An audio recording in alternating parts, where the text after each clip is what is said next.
মেশিনপত্র বাড়ি করলাম, যুদ্ধে যাইতেছি। তো এটা ব্যতিক্রমী যুদ্ধ, জীবন যুদ্ধ। আর ছয়তলা আজকে স্বাধীন করার যুদ্ধ। এই যে ফ্লোরটা দেখতেছেন, এটা আজকে স্বাধীন করা লাগবে যে কিছুর বিনিময়ে। লেজার মেশিন দিয়ে কাজ করি আমরা সব সময়, কারণ একটাই, কোয়ালিটি ফার্স্ট।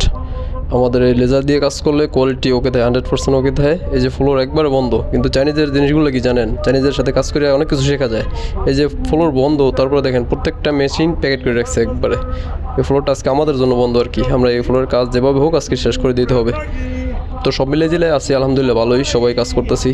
কাজটা তো অত একটা প্রেশারের কাজ আমরা করি না, হ্যাঁ, কাজটা রিল্যাক্সেরই। কিন্তু কিছু কিছু মানুষ এটা মনে করে যে একবারে কি জানি কি, আসলে কিছুই না, জানলে সব কিছুই ওকে। মেশিনপত্র বাড়ি করলাম, যুদ্ধে যাইতেছি। তো এটা ব্যতিক্রমী যুদ্ধ, জীবন যুদ্ধ। আর ছয়তলা আজকে স্বাধীন করার যুদ্ধ। এই যে ফ্লোরটা দেখতেছেন, এটা আজকে স্বাধীন করা লাগবে যে কিছুর বিনিময়ে। লেজার মেশিন দিয়ে কাজ করি আমরা সব সময়, কারণ একটাই, কোয়ালিটি ফার্স্ট।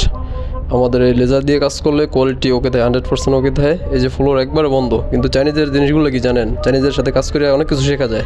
এই যে ফ্লোর বন্ধ, তারপরে দেখেন প্রত্যেকটা মেশিন প্যাকেট করে রাখছে একবারে। এই ফ্লোরটা আজকে আমাদের জন্য বন্ধ আর কি। আমরা এই ফ্লোরের কাজ যেভাবে হোক আজকে শেষ করে দিতে হবে। তো সব মিলে জিলে আছি আলহামদুলিল্লাহ, ভালোই, সবাই কাজ করতেছি। কাজটা তো অত একটা প্রেশারের কাজ আমরা করি না, হ্যাঁ, কাজটা রিল্যাক্সেরই। কিন্তু কিছু কিছু মানুষ এটা মনে করে যে একবারে কি জানি কি, আসলে কিছুই না, জানলে সব কিছুই ওকে।